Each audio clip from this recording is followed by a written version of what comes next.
Hey all y'all, welcome back. It's Knit Tea Live. Woo! It's the Sunday live stream. I hope people are having a good weekend. And yeah, sorry I'm a little bit late. Just as I was getting set up, my husband had an accident.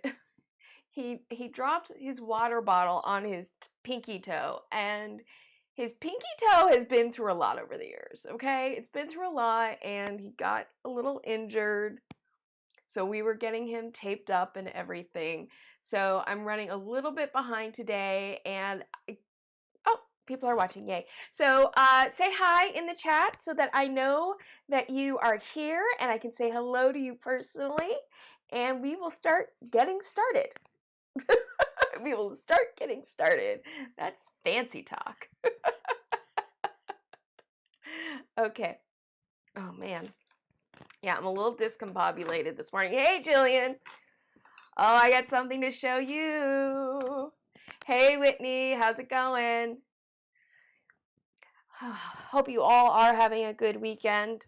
It's gone by fast. I felt like this week was really slow. Like all day Thursday, I kept thinking it was Friday. And you know when that happens, it's like, oh, this week is never going to end. Hey, Baron Chart Designs. It's been a while. Hi, Samantha. Welcome, welcome. So, yeah. My husband had his accident this morning, so I'm feeling a little discombobulated. I didn't get everything as prepped as I wanted to, which is bad on my part. I should know better. Believe it or not, I am a entertainment professional behind the scenes. I am behind the scenes professional. I've spent like 10 years of my life working in reality television, so I understand the importance of proper prep prevents problems, but life is busy. Life is busy. Anyway, so this week I thought we would talk about swatching. I feel like this is a topic that's evergreen, that can always be discussed. There's always something more to say because it is a topic where the same question arises time after time after time, and that is it really necessary? Or how big of a swatch do I really have to make? Or do I really need to swatch or block my swatch or block? Do I really need to wash or swatch my block? I can't say that right. Do I really need to wash and block my swatch? Said it correctly. Yay me. Pat on the back. Yeah, these questions come up time and time again. Kate Atherley recently wrote an article. I think she blogs on Modern Knitting is where those articles pop up. I should have it written down, but I just don't write it down. Anyway, and she was talking about this. I love Kate Atherley, by the way. And yeah, so I figured today, let's talk about swatching. Ask me your questions. Tell me your opinions. My first question to you is, do you swatch? Do you think your swatches lie to you? That's my question for you right now. So, take a moment, give me an answer, and while you do that, I'm going to just grab a couple things to demonstrate some opinions, why I have some opinions that I have about all of this. So, I am a swatcher. I will tell you off the bat. I don't think that's a surprise to anybody. I think this is something I've probably mentioned before. I'm a believer in swatching. I think swatching is an essential skill to knitting, and it is actually a pet peeve of mine. This is a pet peeve of mine when people say their swatches lie to them.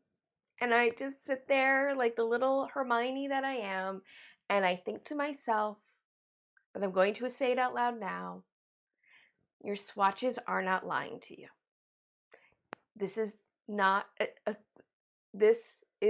matter of that there's something wrong inherently with swatching or swatches. This is a user error. If you get inaccurate results from your swatch, most likely it's knitter error and not you know, somehow swatches just don't actually do what they're supposed to be doing.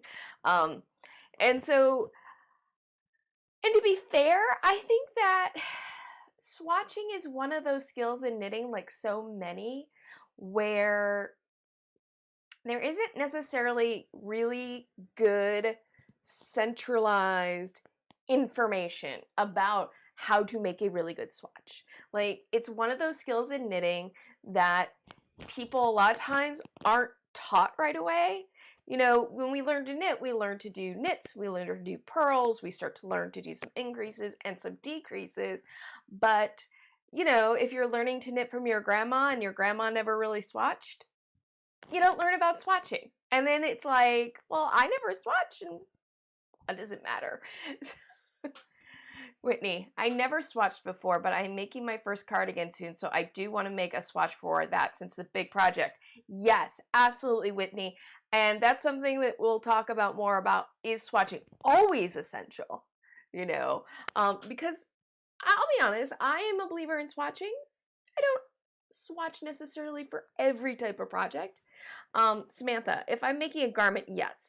If it is a hat or shawl, mitts, etc., I don't. Yes. And I think there's real validity to, there are certain types of projects where sizing isn't as essential, and so doing a gauge swatch, skipping that step, is not a problem. And I think there are some projects as well that are, even when size can matter, that the size of the project is so small, like a fingerless mitten or glove, that you sit there and you're like, I'm actually probably use just as much yarn to do the swatch as I am to knit the project.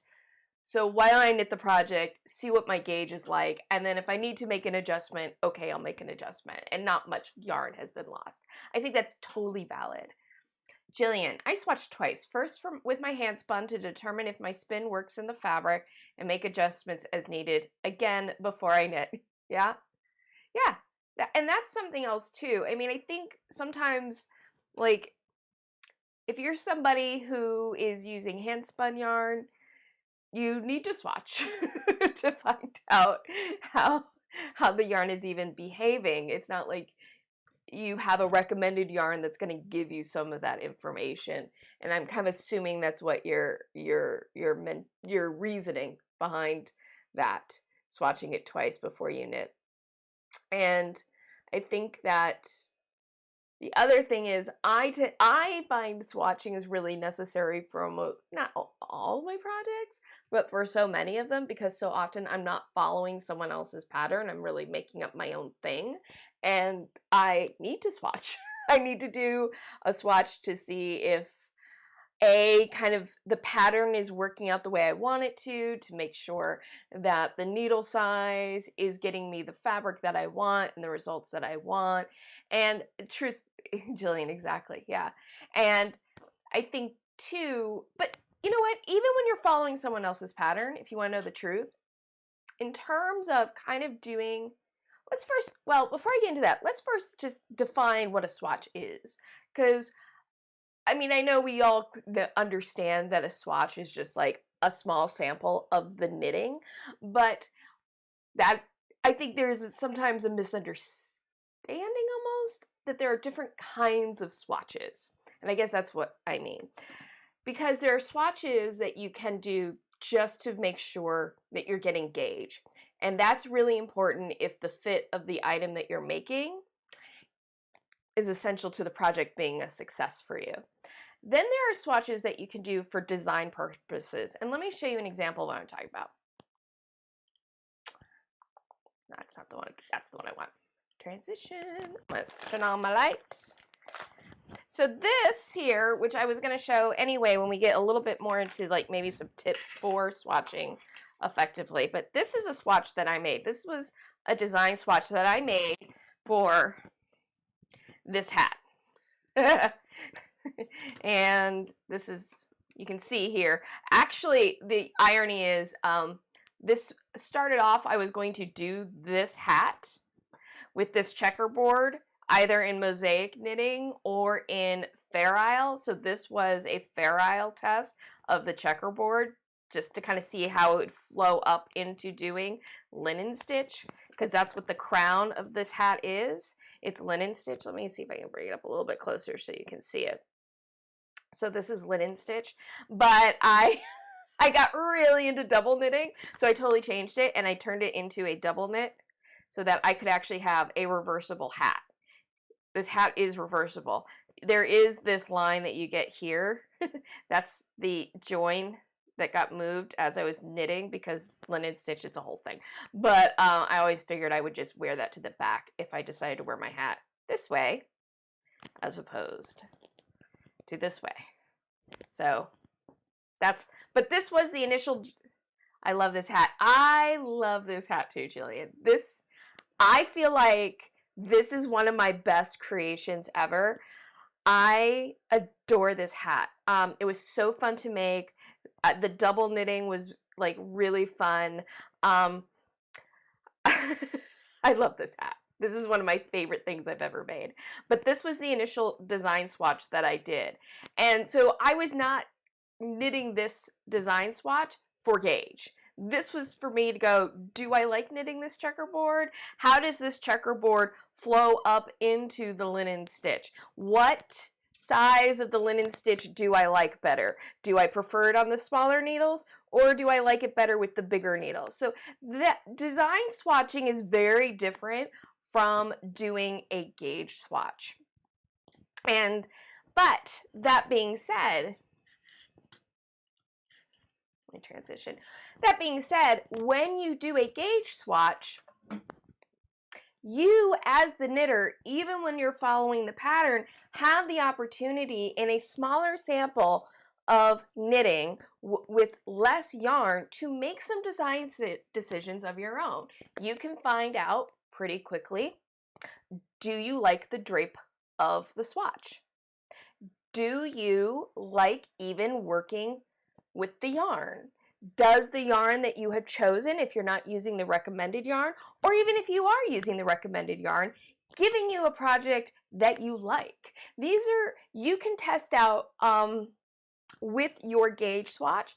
This is an opportunity for you to decide if you want to do a different cast on than either what's recommended in the pattern or one that you may typically use. Maybe you usually do long tail cast on, but you do the project and you think, you know what, maybe something more decorative would be fun to do.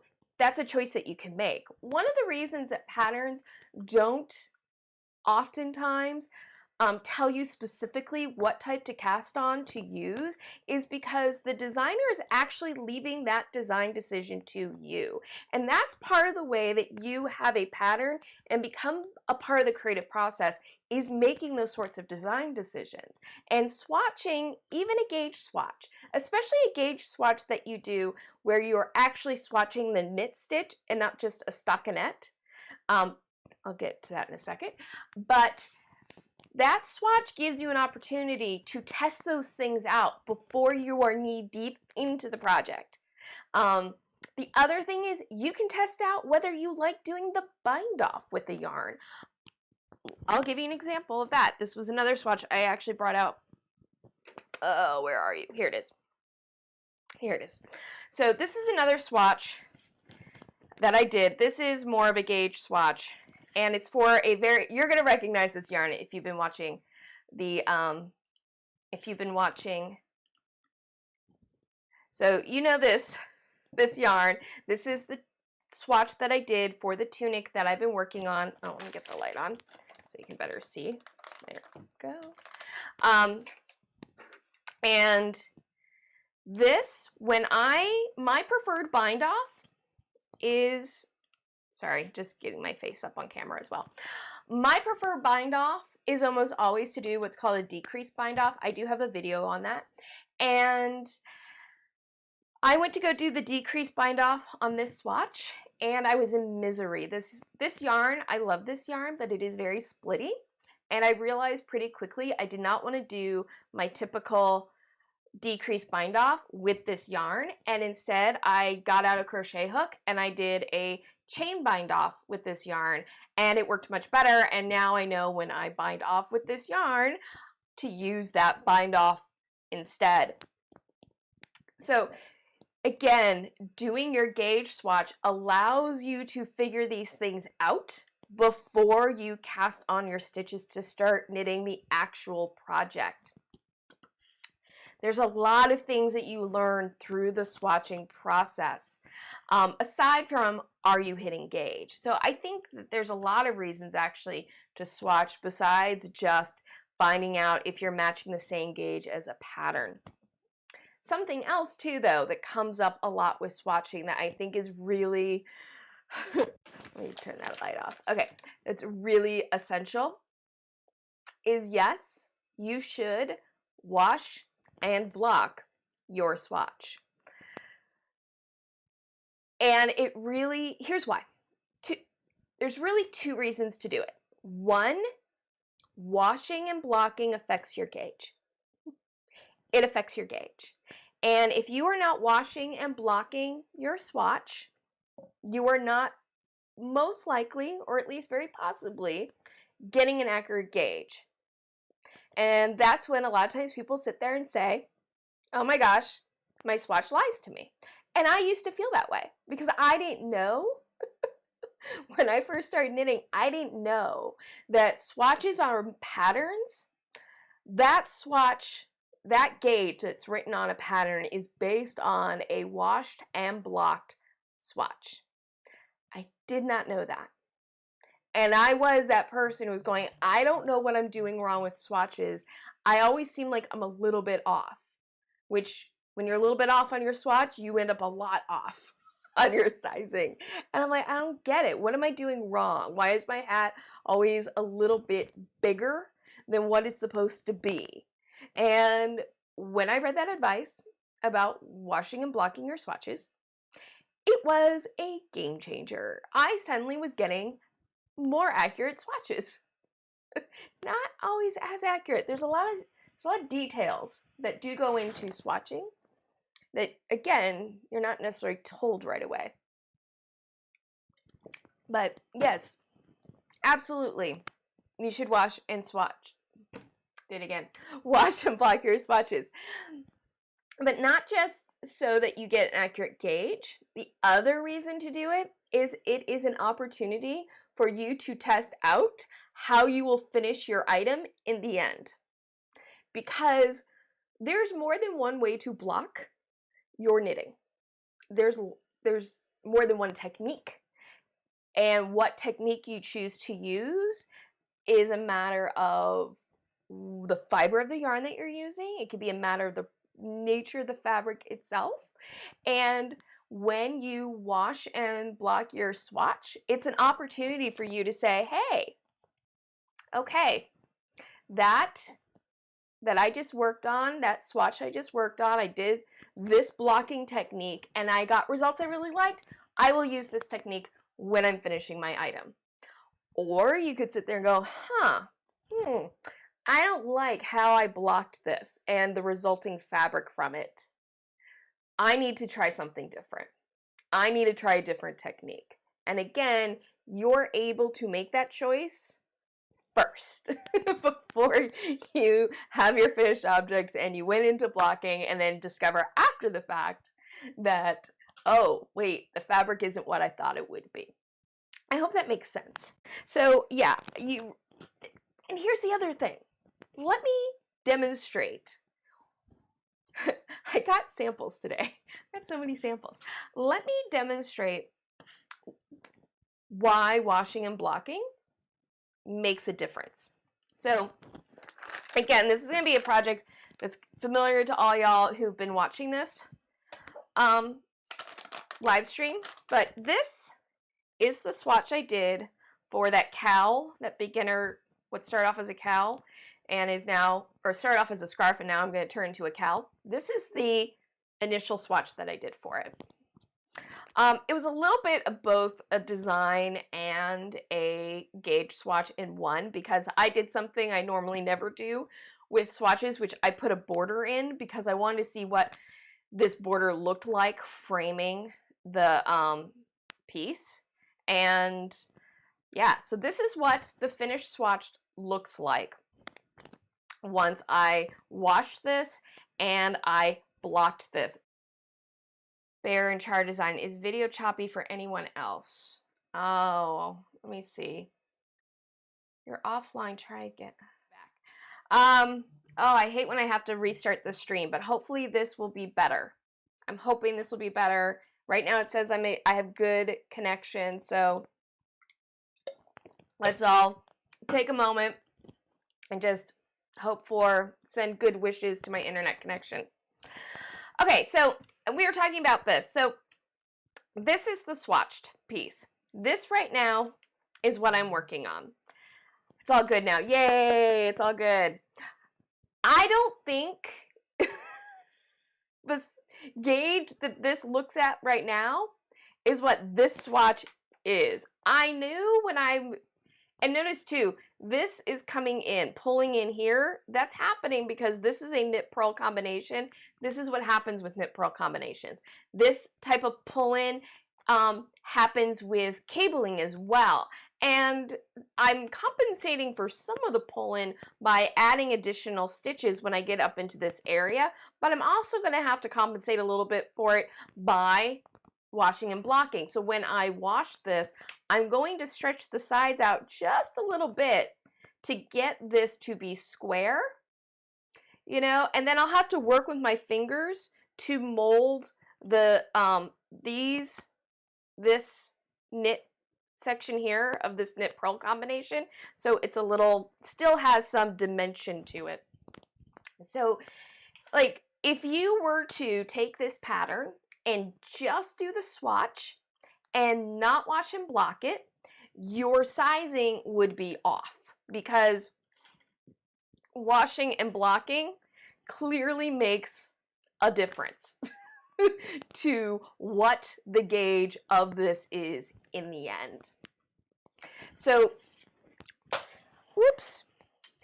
The other thing too is, I'm going to bring back this swatch here. This is my, this swatch. Notice, this is stockinette. Notice there's no curling that's going on to the side. How? Because I washed and blocked this. I washed this and I did a pin blocking with natural fibers. This does not work with acrylic yarn. With natural fibers, you can take the curl out of your stockinette. It is possible. But when you do that, you are going to have a different gauge than what you had while you were knitting. In fact, here is the finished front piece. Oops. Sorry. Oops. There we go. This is the finished front piece of this tunic that I've been working on. Okay, I got all sorts of curling going on along this edge, right? All sorts of curling. Now let's,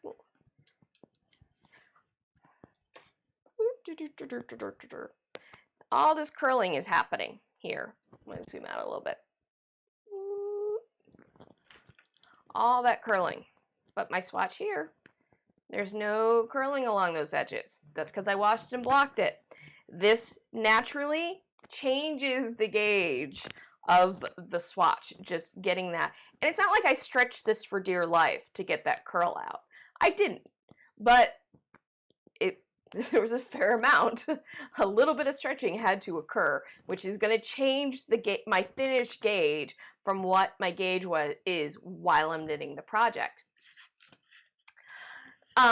The other thing too is, and this is something I do with cotton and linen and other cellulose-based fibers and silk as well. Any kind of fiber that's known to stretch, meaning as you wear it over time, the project gets longer. Hey, Ever! I'm glad you found us in part 2. But over time, gravity will pull down on the stitches and it grows, you know? So what I do for these swatches is I do a hang test. I literally will take, after I washed and I've blocked and the item is dried, I will then take the swatch and I will put it on a hanger, the kind with the clips, so that it'll be clipped to the hanger. And then I have these clamps that I use, but you could use So just something with some weight to it. And I put clamps along the edge to do a hang test, to stretch, do a little bit of vertical stretching of the swatch. And that's to simulate. I don't know, that word always makes me laugh. That's to simulate the effect gravity will have on the knitting over time. And that way I'm able to account for stretching when I'm doing a project. So with plant-based fibers, it's always a good idea to do a hang test. And you just leave it, hang it up, put some weight on the ends of it, let it hang for a day or two. 2 is even better. 3 is great. 4 is plenty. And just let gravity have that effect. And then you will take into account gravity having an effect on that project. Alpaca is notorious for stretching out like you were talking about. Yes, Jillian. Alpaca is known for stretching out. And it's really interesting because alpaca is such a fascinating fiber, truth be told, because it's an animal-based fiber, but it doesn't have a lot of crimp the way other wools do, like lamb's wool or cashmere. It doesn't, you know all this, but it doesn't have a lot of crimp. And so in some ways it behaves more like a cellulose fiber than it does like lamb's wool. It's really a fascinating fiber. But yes, any kind of fiber that is known for stretching, it's a good idea when you do your swatch, a gauge swatch, to do a hang test. You can do a hang test with wool fibers as well. I just find that the difference isn't that significant. But if you want to get an idea of the difference that doing all this swatching and washing and blocking and hang test can have on a pattern, can I find my notes? Where are my swatch notes? Because when I design a project, I actually will measure my gauge before I wash and block it, after I wash and block it, and then if I do a hang test, I will record the change in gauge from that. And I like to do a measurement before and after washing and blocking, even if I'm following another pattern, because it lets me know that there is a difference. There was a reason for me to go through all of this effort to do a good swatch. But the other reason is I like to know so that, for example, if the directions say to knit so many rows to get to a certain size, right? Or not even knit so many rows, but it says knit 4 inches long, you know, until it measures 4 inches from the cast on. If that's what the direction says, I can do the calculation that ultimately using my finished washed and blocked gauge measurement, I can calculate and go, okay, 4 times my row gauge is going to give me 4 inches. The other thing I can do though is I can take the number of rows that I know I'm going to need to knit to and figure out from that what the measurement will be pre-wash and block by using the other gauge. So there's just a lot of information that you can kind of figure out for yourself by having both sets of numbers. I hope that made sense. I don't feel like I explained that wonderfully, but that's the gaugeless hat. Oh. You can see how crazy my notes are. Oh, here we go. Okay, so these are my handwritten notes that I do. So for this swatch, right here, my first measurement, which was pre-wash and block, was 31 stitches, equaled 5.5 inches. And 31 rows equaled 4 inches. My second measurement, my row gauge stayed the same, and so did my, oh, really? It did? That's surprising to me. But yeah. But after I washed and blocked it, my gauge didn't appear to change much. But my third measurement, after I did the hang test, my gauge became 30.5 stitches, equaled 5.5 inches, and 31 rows equaled 4 inches. So my row gauge didn't change. But my stitch gauge changed after I did the hang test. So I ended up with 5.5 stitches equal 1 inch for that gauge. And that's what I've been using for my pattern. So if I had only done the wash and the block, I would have gone, oh, interesting. In this instance, my gauge didn't change, but look at the difference that occurred. I lost half a stitch difference between just the wash and block swatch and then the swatch after the hang test. Now you might be going, half a stitch? Does that make a big difference? And the answer is yes. Yes, it does, because for every 10 stitches, right, that I knit across, I'm gaining an extra stitch. Am I explaining that correctly? Short answer is yes. Yes, it does make a difference. I could go through all the math, but the difference grows exponentially as you knit more stitches, as you cast on more stitches. That half a stitch can translate in the end to an additional inch of width. So yes, that half stitch matters. Truth be told, when I count my stitches for gauge, I go to the quarter. I will count a quarter stitch. Ever. Do you find your gauge changes if you are working in the round? Yes.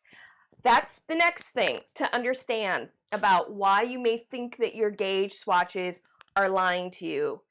And this was something I learned, well, now 10 years ago, but I had been knitting for a good 10 years before I knew this fact.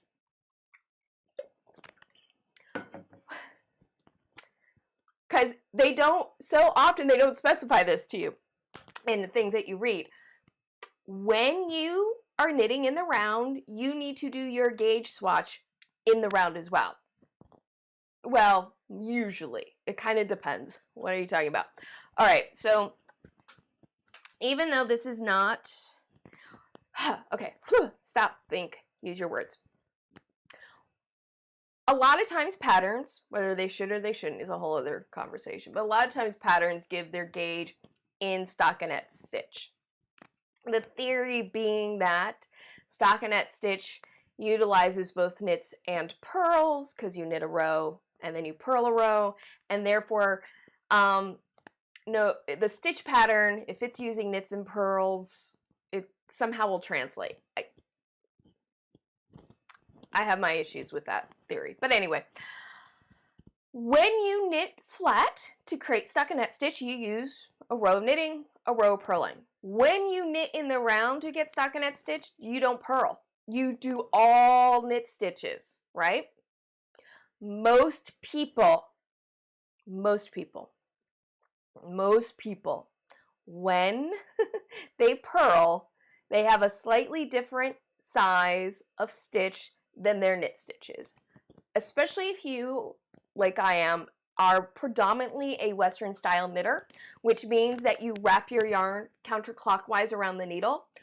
When you knit purl stitches using Western style knitting, the yarn takes a longer path around the needle. And so oftentimes,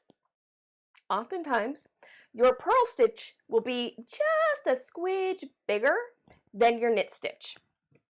This, of course, affects your gauge. So if you are knitting a gauge swatch where you're knitting a row of purl and knitting a row of knits, that's not going to be the same as knitting in the round when you're doing all knit stitches. So you have to do your swatch in the round. However, knitting a swatch in the round can be a pain in the tuchus. Not only you have to knit such a large sample in the round to get a large enough surface, this is something we'll talk about as well, a large enough surface to measure, that you almost have to knit a hat size project to get a large enough sample to get an accurate measurement. But you can do what's called a simulated swatch in the round. And what that looks like is, where are you? I'm going to show you what it looks like. Even though this was not a gauge swatch, this was a design swatch, it's still the same concept. If you look to the back here, these are very long floats. This allowed me to do a simulated swatch in the round. So I used the needles I planned to use to knit my project. That's very important. When you do a gauge swatch, make sure you're using the needles for your gauge swatch that you plan to use for the project. Because the needle you use, even if it's the same size needle, if it's a different material, if it's a different brand, whatever it is, it can affect your gauge. Just remember, everything affects your gauge. There's things about that you can control, there's things that you can't control, but the things you can control, make sure to control them. Anyway, so I used the needles that I plan to use for this project to knit this, and I just knit it across, and then when it was time, instead of turning my work to knit across, I slid the swatch back down to the other end, and I created a really long float across the back, right? So that I could then knit back across the front of the work again. So this is what I do when I do a gauge swatch to knit in the round now. I do a simulated swatch like this. Now, the thing about these simulated swatches is they're great, but the edges here and here tend to get very loose, and there's things I would need to do a whole video about how to effectively do a simulated round in simulated swatch in the round. I'd have to do a whole video, but you actually need to knit a larger gauge swatch than you might if you're knitting just flat, because you need to get a good 4 inches well within the center of the work to make sure that you are measuring stitches that truly represent your gauge.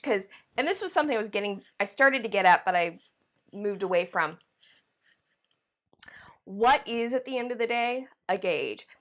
A gauge swatch is really a survey of what your average stitch size is. That's what you're trying to get at. Of course, we're humans, we're not machines, so not every single stitch that we create with our hands is going to create the exact same size stitch every single time. But we have an average, and that's what you're trying to find out. What is your average stitch size? Well, here's the thing about averages. The larger sample you take, the more accurate that average is going to be in representing your average stitch size. So another mistake that a lot of knitters will make when they're doing gauge swatches is they won't do a big enough one. It literally pains my heart. I don't see this so much now, but you used to see this more, where people would literally just knit a little 1-inch square as their gauge swatch and then unravel it. They wouldn't wash and block it. And then they would wonder why their gauge was wrong. It's because they weren't doing a big enough sample. So it's not enough if you read, nowadays patterns normally will give their gauges per 4-inch or per 10 centimeters. But even if you, let's say the gauge is 30 stitches per 4 inches, right? That's your gauge. It's not enough to cast on 30 stitches and see if you end up with a 4-inch width. No. You need to knit at least another 10 stitches. Why? Because A, you need a big enough sample. You need a bigger sample of your knitting, because the bigger the sample of your knitting, the more accurate the gauge swatch will be. But B, you need to be able to measure well within the center of the work, a solid 4 inches, well within the center of the work. The reason for that is a lot of times those stitches on the edge, those first 2 or 3 and the last 2 or 3 stitches, will be looser or tighter than the stitches that are in the middle. And so you want to measure well within the center of the work, both horizontally and vertically, in order to get an accurate gauge. So you need to knit a bigger sample than 4 inches. My goal is usually, my thought process is normally to, when I see a gauge, break it down to the 1 inch and then cast on for 5 inches of knitting. And that's how I normally do it. If the gauge is being given in a stitch pattern, I will try to do the same thing, but sometimes going up a full repeat in a swatch, like let's say you have a 24 stitch repeat, like that can become a very large swatch very quickly, like too large. So for that, sometimes I will just add a half repeat. So you have to use a little bit of judgment, but my goal is to knit more around a 5 to 6 inch swatch as opposed to a 4-inch swatch. So I have plenty of stitches to measure the work in. And that's really, this is how you get an accurate gauge swatch. You knit a larger sample, you wash and block it. If necessary, do the hang test, and you're going to have a much more accurate gauge swatch than if you did none of those things. Something else, oh, and of course, if the work is knitted flat, do your gauge swatch flat. If the work is knitted in the round, you need to do your gauge swatch either in the round or a simulated in the round swatch. So yeah, those are like the 3. There are other important things to do to get an accurate gauge swatch, but I think those are the 3 super key things ever. I should have shot a video of my last few gauge swatches. It would be a great lesson on how not to do it. You know, I think I wasn't gauge for years. I did not do my gauge swatches properly. For years. I couldn't find it, but actually the first hat that I knitted that was this design, I did the gauge swatch wrong. I did it wrong. I miscounted the stitches per inch, and I ended up with a hat that was ginormous. It was more like a drawstring purse, that pouch, like a very large one. Than it. I thought about lining it and just calling it a bag and calling it a day, but I got the swatch all wrong. It happens. It happens to the best of us. First time I knitted an actual cardigan, I counted my stitches incorrectly, and I ended up with a very large, too big, but it was fine. The reason in that case it was okay was I totally made it up. This cardigan, it was just squares. I just was like, can I knit something that is basically just squares of fabric and then sew the sleeves on? And so I just knitted a shorter sleeve, and I was able to compensate, and it's a very long drop shoulder on this cardigan. I didn't bring that into the room with me today, but anyway, so yeah, I've done it. We've all done it. We've all knitted the bad swatch, but the swatch didn't lie to me. It was my error. These were my mistakes, and it's okay because I learned from my mistakes. I learned to count more carefully. I learned to count more than once. The other thing to do when you're assessing your gauge swatch, don't just measure one row. Measure a couple different places along that swatch just to see, is there a difference? You might have to take an average and say, okay, what is basically am I getting most consistently? But yeah, measure a couple different places. Like there's like there was something else I wanted to say about gauge swatch. I don't think we're gonna get to pattern spotlight, or this is gonna be turned into a really long stream. I didn't expect to talk about swatching for this long. There's a lot to say, and we had the whole technical problem in the middle, so I had to restart the live stream. So there's that too. Unfortunately, we lost some viewers, I think, along the way. Sad, sad, sad. Any more questions? Any more questions about swatching or thoughts about swatching, opinion on swatching? Like I said, patterns that I absolutely will swatch for any type of garment. If I'm going to knit a garment, oh, I know what I wanted to say. There's a couple of reasons why people tend to resist swatching. All right, one is they feel like the swatches lie to them anyway, so why bother? And the swatches aren't lying. It's just, you know, there's an art and a skill to just swatching and knitting and doing it well. And a lot of times people just don't know this information, and that doesn't make anyone, you know, it's important that we learn this information so that we can make better decisions about our knitting. But anyway, I digress. The other reason people tend to avoid swatching is they feel like it's this roadblock to starting the project, right? Where it's like you really just want to cast on and you want to start making the project, and it feels like the swatch is just this speed bump on the way to the happy place with the project. I've had this problem, right? I've had that problem where I sat there and I'm like, I don't want to swatch, I just want to do the knitting. Let me do the knitting. I've been there. I have, and sometimes I have to actively do this with myself, remind myself, swatching is not a speed bump to starting the project. Swatching is starting the project.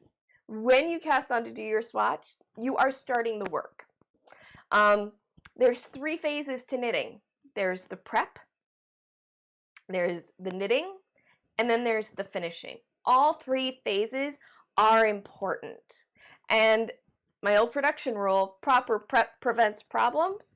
Properly prepping your projects will prevent problems for you. Swatching is part of that prep process. But you have absolutely started your project when you cast on your gauge swatch. Sorry, my nose is itching. I'm trying not to scratch my nose on camera, but it keeps happening. The other part of that too, sometimes people with gauge swatches, because they just want to get past it as quickly as they can so they can get to the fun part of knitting, don't try to knit faster when you're gauging than what you would knit when you're doing your project. Because when you try to knit faster, guess what? That affects your gauge. That will affect your gauge. Knit your swatch the way you would knit your project. Relaxed, at the speed you would normally knit, in the environment in which you would normally knit in, at the time of day you would normally knit. I mean, there's all sorts of things that can affect your gauge while you are knitting the project itself even. Oh, there we go. No, I'm sorry, I'm fidgety. I'm a very fidgety person, as I'm sure you're aware. Your mood that particular moment, the weather, probably the phase of the moon, and there's a lot of things that you can't always control. Control the things though that you can to get an accurate gauge swatch. Ever. Oh my God, get out of my head, Carrie. Ever, is it that I'm in your head, or it's just that you're a knitter and this is what we do? This is how we all think. The other reason knitters resist gauging, swatching, and blocking and washing as well is because you feel like it's a waste of yarn. I've been there. You feel like I only have this much yarn to knit this project. You're terrified that you're going to run out of yarn and you don't want to be playing yarn chicken. Isn't this swatch just wasting the yarn that could be worked into the project? Well, my answer is no. Because again, if you're doing your swatch and you're troubleshooting things before you start the bigger work, to me the bigger waste of yarn is when I end up with a project that I'm not happy with because it's not the size that I wanted, or it's not the fabric that I wanted because my gauge was off. That's a waste of time. That's a waste of yarn. A small gauge swatch, a 5x5, 6x6 gauge swatch is nothing in comparison to having a hat that I cannot wear because it's ginormous. All because I didn't do my gauge swatch correctly. So, couple things though about fear of running out of your yarn. First of all, now when I buy yarn for a project, I will buy a ball that in my mind is specifically for swatching. Now, most patterns will account for the swatching process in terms of recommending the yardage, but life happens. I just go ahead and I buy a ball of yarn that in my head is designated for swatching. And I very rarely will use that entire ball of yarn for the swatch. But it helps me get over that feeling of waste, or I might be wasting my yarn. People don't want to wash and block their swatches because they just want to do the swatch and unravel it so they can then use the yarn for the project. No, wash and block the yarn. Here's the thing about this, and here's how I think you can think about it to kind of get over that sense of, but I need this yarn for the project. You can always unravel your yarn after you wash and block it, and use it in your project if it is absolutely necessary. If it is absolutely necessary, you can still use that washed and blocked yarn in your project. Okay? There's no reason to unravel it before you've cast it on your stitches. Think of it as your Monopoly, like, hidden money. If you ever played Monopoly, like I did, I would always take some of my cash and put it away into, like, a mental savings that was there for an emergency. Like, if I was really having a tough time, I was having a bad game, I was like, okay, it's now time for me to break the glass and go into my emergency stash of cash. That's how I think of a swatch sometimes, is it's my little reserved amount of yarn in case I'm getting to the last couple of rows of knitting and it looks like I'm going to run out. I know I have that swatch that I can unravel and use that yarn for. And that's the other thing.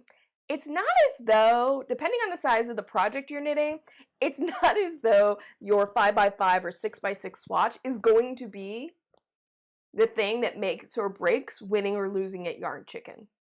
It's not, most likely. And if it is, you didn't lose because you still got the yarn. You can use it in your project still. But why not wait? Why not wait? Just wait. It's a little emergency fund. So those are all kind of my most present thoughts about swatching. I did not expect to speak the entire hour for it, and I did. So I don't think we're going to do Pattern Spotlight this week. I'm sorry. But I had a lot to say about swatching, apparently. Any last minute questions, thoughts, ideas, tips that you may have, let me know. If you are watching this on playback, you can always join the conversation in the comments. I'd love to hear your thoughts and your answers to my questions about, do you swatch? Do you wash and block your swatches? Do you knit how big of a swatch do you make? And do you find that what you are doing is getting you the results that you want? Because that is the most essential thing in all of this, is that you are getting the results that you want for your knitting and you are enjoying it. But yeah, if you're watching this on playback, please comment on all of this. Be part of the conversation. If you have not already, please make sure to give this video a thumbs up and share it with your knitting friends. Liking my videos, sharing them with friends is a great way to support my channel. Also, if you are not already, make sure that you hit subscribe and the notification bell. Notification bell will let you know whenever I upload a new video or I start a new live stream. Yay! All right, I gotta do my plugs. Sorry, I gotta get through all my plugs. So this Friday, guess what? Guess what I opened? Oh my god. This is the roving that I bought. I have done it. I shot the video where I tried to spin yarn. I'm not showing you the results. I'm not telling you how it went.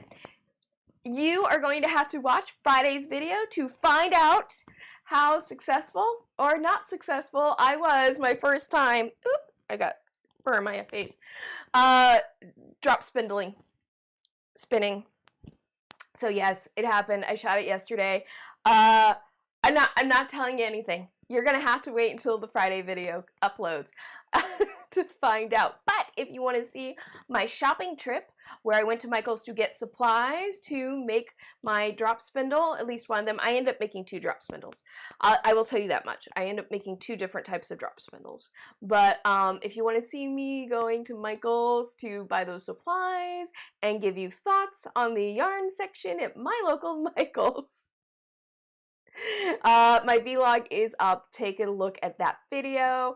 This Wednesday's blog post, I think, you know what? This Wednesday's blog post, I'm going to give my top tips for an accurate gauge swatch so you can have that written down For easy reference, that will probably be this that will be this Wednesday's blog post. Also, down in the description box, I should have mentioned this at the top, I do have affiliate links. Yeah, I have affiliate links. I may earn a small commission if you use one of my affiliate links and make a purchase on that website. If you want to know more information about affiliate links, why I use them, check out my website, knitswhereit'sat.com, and the FAQ section. I have a whole thing about it.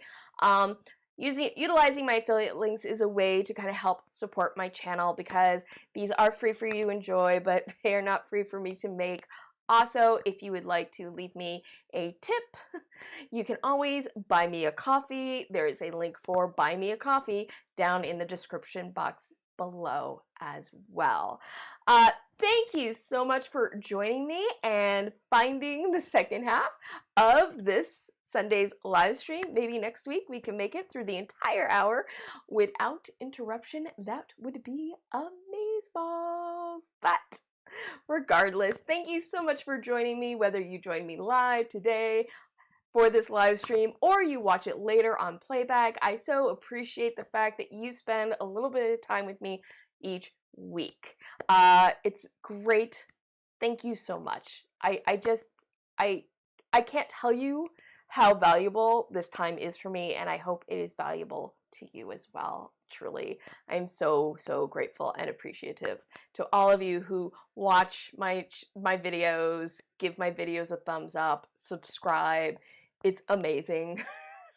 It is amazing, and your kind words throughout this process is so awesome. Also, I do want to give a special shout out to Jillian Eve and her spinning YouTube channel because she inspired me to make my drop spindles.